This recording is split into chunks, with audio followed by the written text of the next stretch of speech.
It began with a single outburst behind gilded palace doors, an altercation so shocking that it would unravel centuries of tradition and bring the future of the monarchy into question.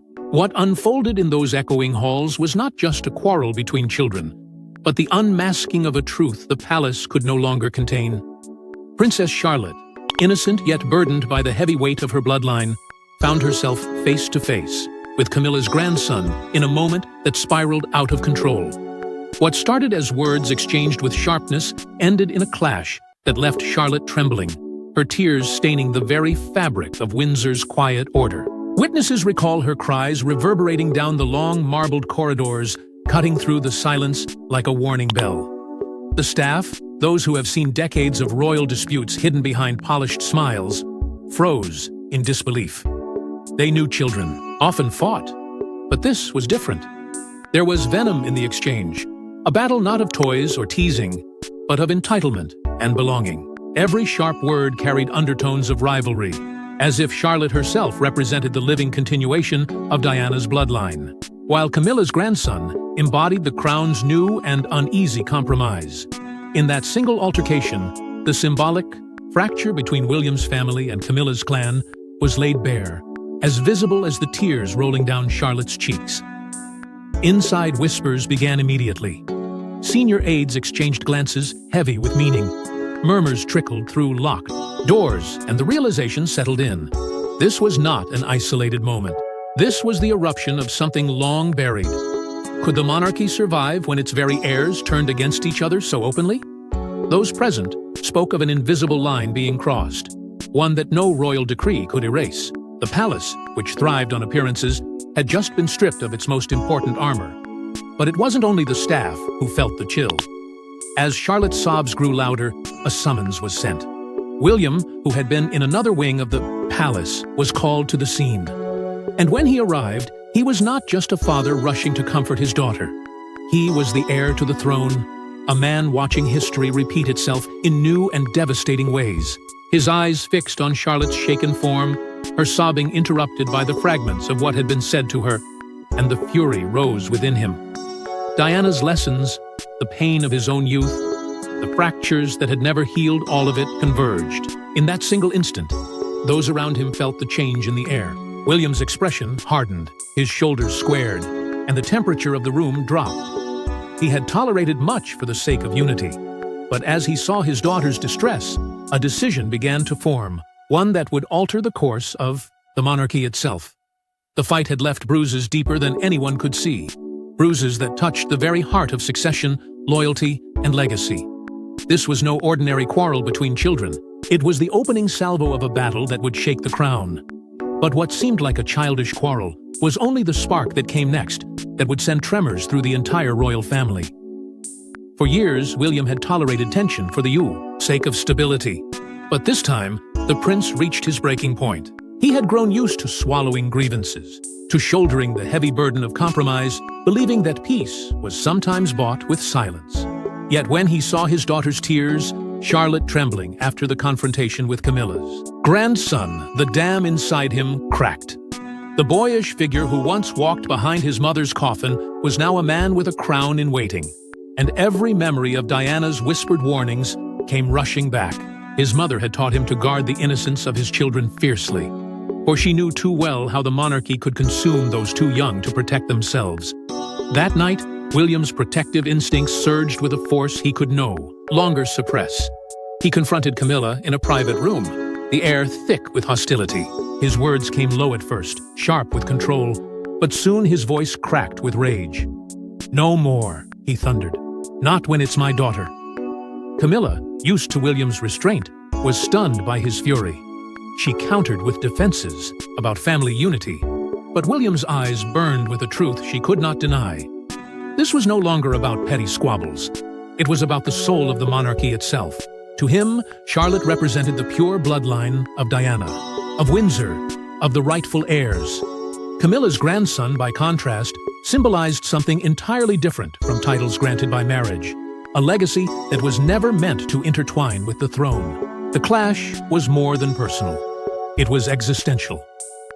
In the days that followed, William sought counsel from the one person who understood both loyalty and ruthlessness. Princess Anne. She, too, had seen the dangers of compromise and the cracks it could carve into royal foundations. In her usual measured voice, she told her nephew, "The crown must never forget where its true heirs lie."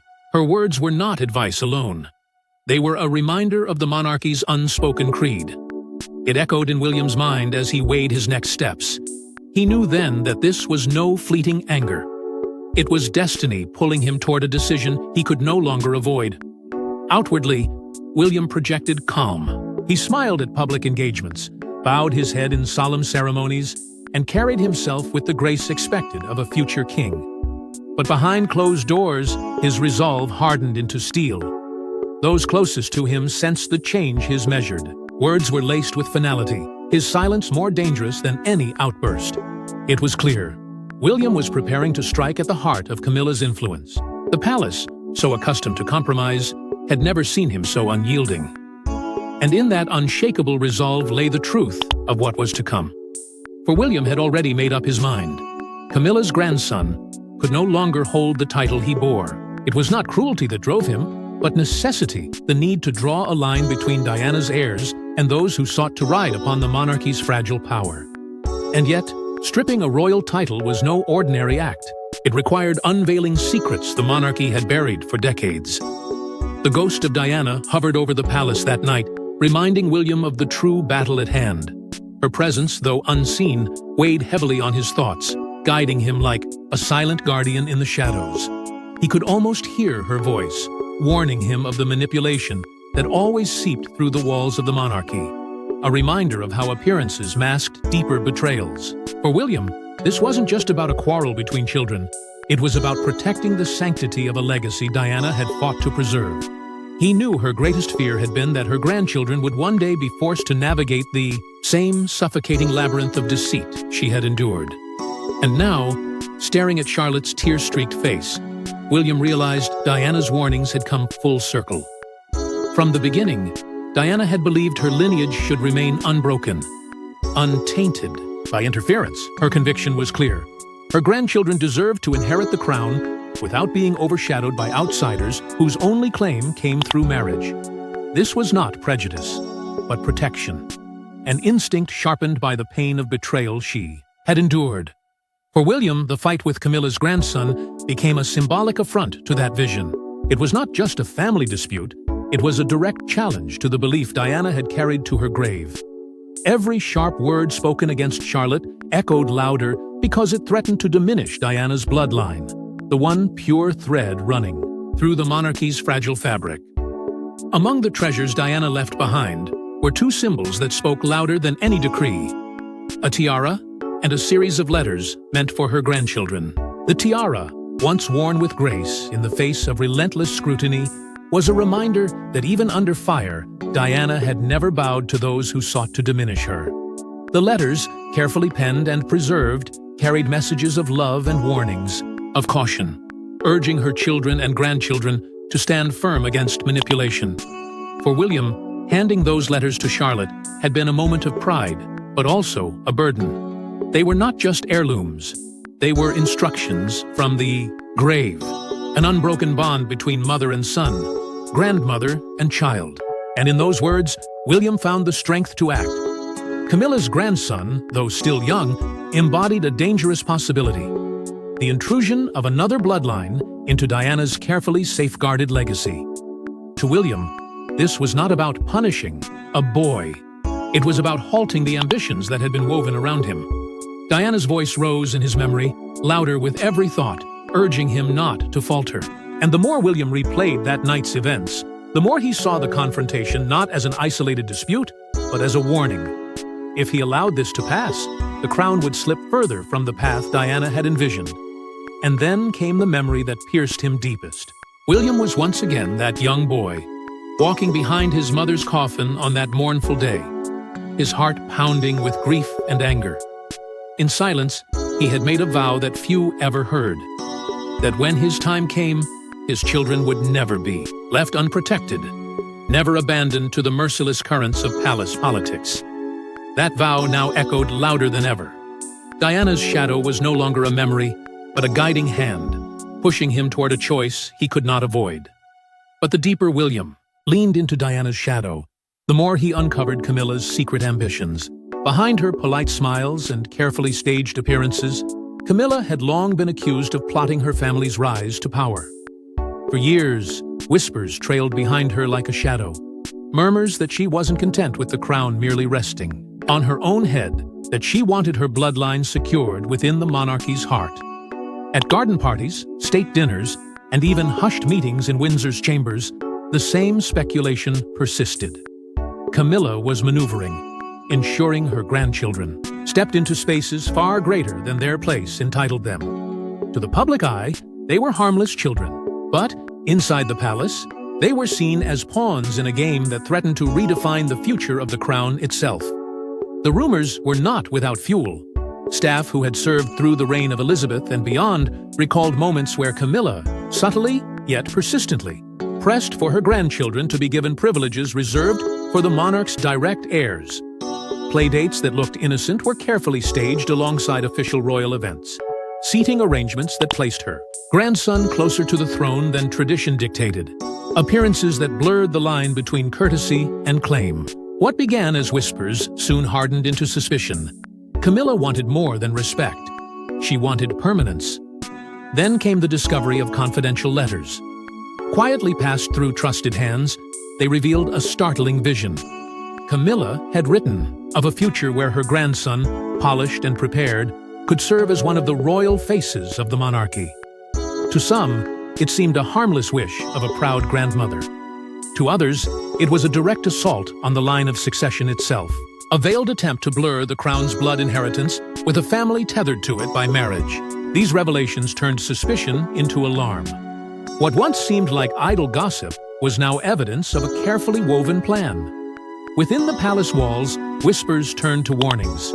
Staff reported how Camilla lobbied Charles in private, urging him to grant ceremonial roles to her grandchildren, roles that would project them into the public eye with an authority they had no claim to. Some believed Charles, worn by illness and bound by his devotion to her, had entertained these requests far more seriously than he should have.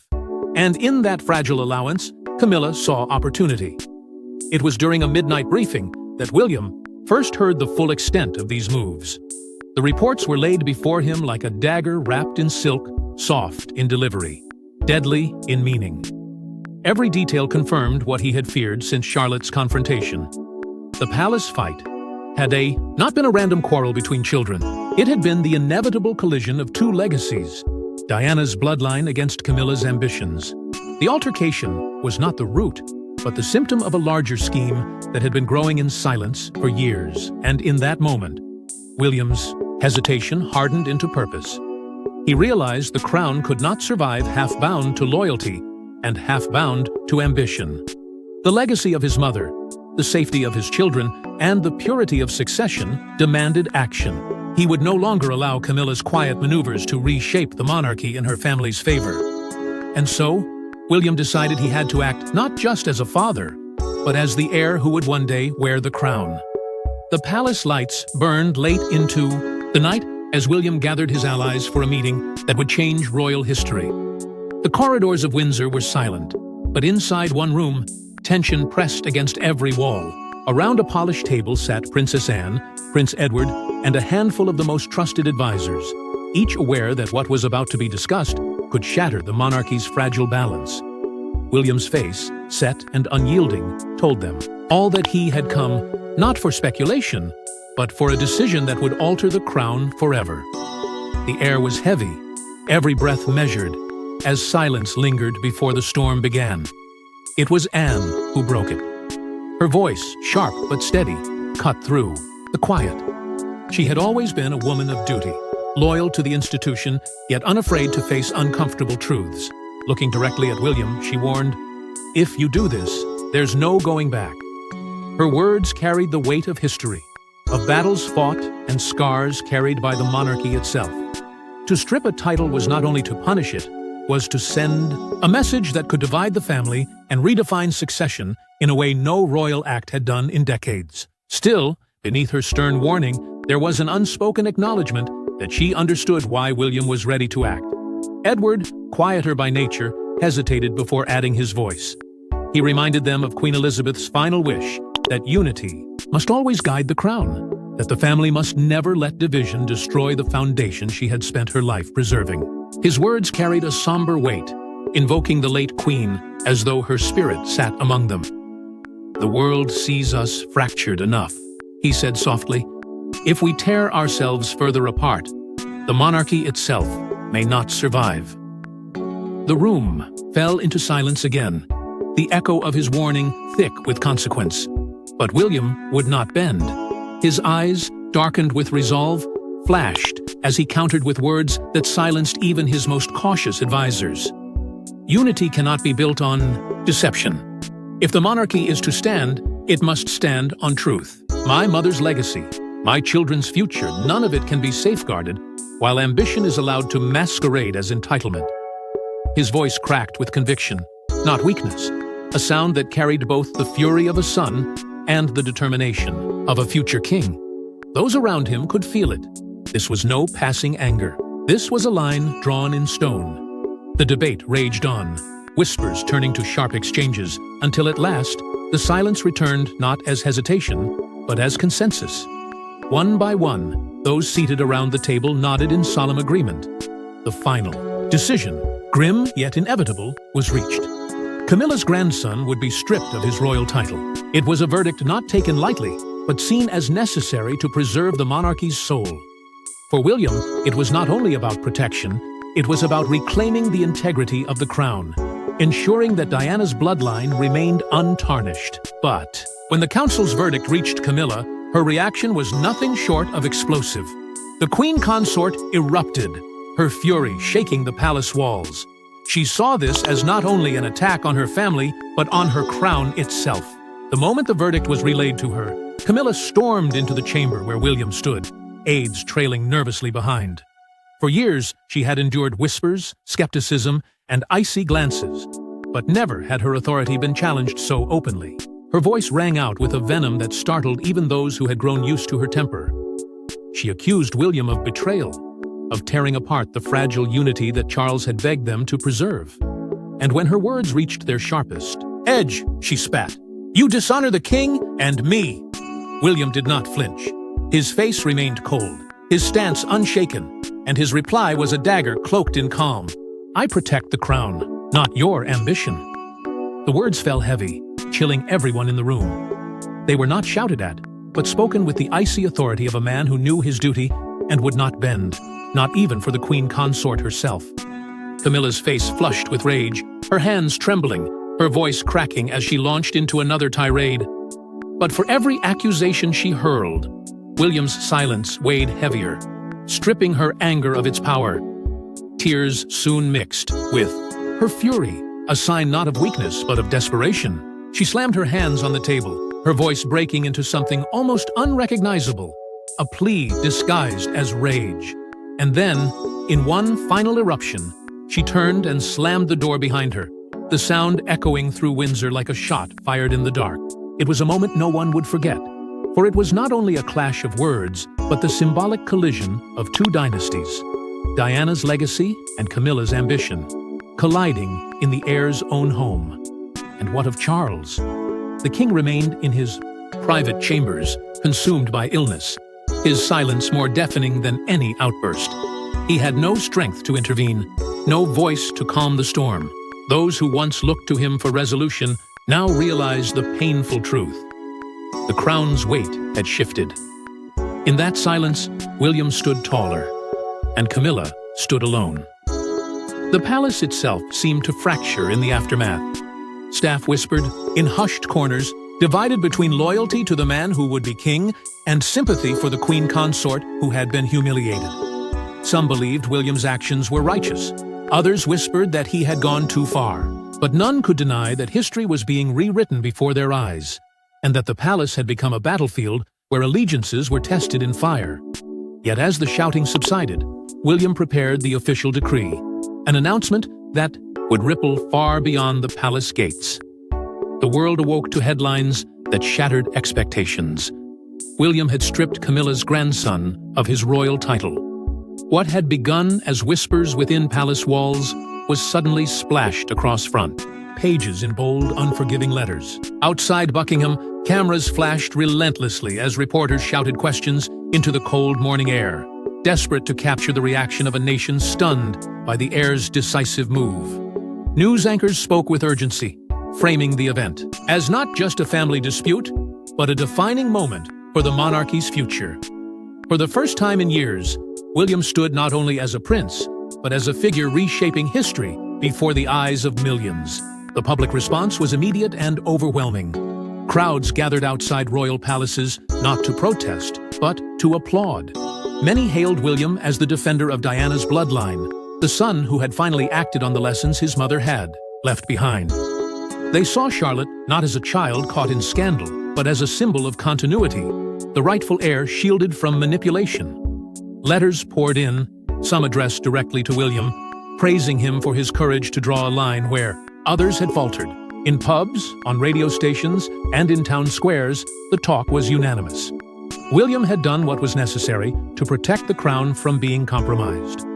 The comparisons were impossible to ignore. William's decisiveness was contrasted sharply with Charles's hesitation. Commentators questioned whether the king, weakened by illness and bound by his devotion to Camilla, had lost the strength to lead. They claimed it was Diana's son, not Charles, who now embodied the steel required to guide the monarchy through its most turbulent years. Diana's legacy lives in William, one columnist declared, while another suggested this act was not just a disciplinary measure, but a rewriting of destiny itself. It was framed as the moment the monarchy shifted its weight away from compromise toward conviction. Social media became a battlefield of passion and loyalty. Hashtags praising William and Charlotte trended globally, drowning out dissenting voices. Memes, tributes, and videos comparing Charlotte to her late grandmother spread like wildfire, cementing her place in the hearts of millions. Even those who had grown weary of royal drama found themselves captivated by the story, drawn to the sense that history was unfolding in real time. William was no longer seen as merely protecting his daughter. He was seen as protecting the very soul of the crown. And yet, beneath the thunder of applause, a storm was brewing. Those closest to the palace knew that while William's bold act had secured him the love of the people, it had also awakened a dangerous enemy. Camilla, humiliated and furious, would not retreat quietly into the shadows. She had spent years weaving her influence into the monarchy's fabric, and she was not about to watch it unravel without a fight. Her silence was not surrender, it was the calm before her next move. Because while the people cheered William, Camilla was already plotting her revenge. In the palace shadows, Camilla refused to accept defeat. What she planned next would test the monarchy's very survival. Humiliation was not a burden she would carry quietly, nor was the loss of her grandson's title something she intended to accept as final. Her rage hardened into resolve, and behind closed doors, she began to weave a network of resistance. Invitations were extended under the guise of dinners and private gatherings, but the true purpose was far more sinister. Members of parliament sympathetic to her cause, aristocrats who owed her favors, and confidants who shared her disdain for William gathered in hushed secrecy, plotting ways to undermine the heir who had dared to defy her. Whispers grew of lobbying, campaigns designed to poison the waters of succession. Rumors spread that Camilla's circle was preparing to challenge William's inevitability as king, arguing that his ruthless act had damaged the monarchy's reputation. Quietly, she reached out to allies in media and politics, ensuring that voices critical of William began to surface, carefully timed to cast doubt on his judgment. To the outside world, these were coincidences, but those within the palace knew they orchestrated a subtle yet deliberate campaign to weaken the heir in the eyes of the nation. Her vow was unyielding. Her grandson's title would be restored, if not by royal grace, then by sheer force of influence. It was not about a child anymore. It was about her legacy, her power, and her determination to leave behind a dynasty of her own. The bitterness within her grew, and the more she plotted, the clearer it became that she was prepared to fracture the monarchy itself to achieve her aim. Palace staff spoke in hushed voices, their fear palpable. Some believed Camilla's defiance could tear apart what little unity remained within the royal family. The crown had weathered storms before, but never one that came from within with such venom. William, ever vigilant, was not blind to the whispers. Reports reached him of Camilla's secret gatherings, her late-night phone calls, and the troubling increase in her influence among circles that once held firm to the Windsor name. Concern turned into warning when Princess Anne, ever perceptive, approached him directly. "This is not over," she told him with steely calm. "She will strike again." Those words haunted William, for he knew Anne's instincts had never failed her. If Camilla was preparing for war, it would not come in the form of open confrontation. It would come, suddenly, in silence, when he least expected it. The palace braced itself as though waiting for an unseen storm. Every glance carried suspicion. Every silence felt heavy with secrets. William had won the public's heart, but within the gilded walls, he sensed the danger growing like a shadow that lengthened with every passing day. Camilla's revenge would not be immediate, it would be precise, and it would cut where the monarchy was weakest. But even as the palace braced for Camilla's counterattack, one more revelation would emerge, a final twist that shook the royal family to its core. At last, the monarchy stood at a crossroads. Loyalty to blood, or the collapse of the crown itself. William stepped forward, not just as an heir, but as a leader ready to carry the weight of destiny. With Charlotte and Catherine at his side, he addressed the nation in a voice that trembled with conviction, yet rang with undeniable strength. "The monarchy belongs to the future, not to ambition," he declared. And in those words, the people heard not only William, but the echo of Diana, the mother whose spirit still guided her son. Tears streamed across the faces of those who remembered her, for it was as though she had returned through him. Camilla, once fierce and unrelenting, now found herself isolated. A queen in name but stripped of the influence she had so carefully built. The final blow came when Charlotte, radiant yet solemn, appeared wearing Diana's tiara, a symbol not of defiance, but of victory. It was the crown reclaimed by blood, secured by sacrifice, and renewed through William's unwavering resolve. The monarchy had been tested, and in its reckoning, it was redefined forever. And so, the story closes not with silence, but with the echo of a crown reshaped, its power secured by blood, by sacrifice, and by William's unbreakable will. Thanks for watching. Don't forget to like and subscribe, and we will see you in the next one.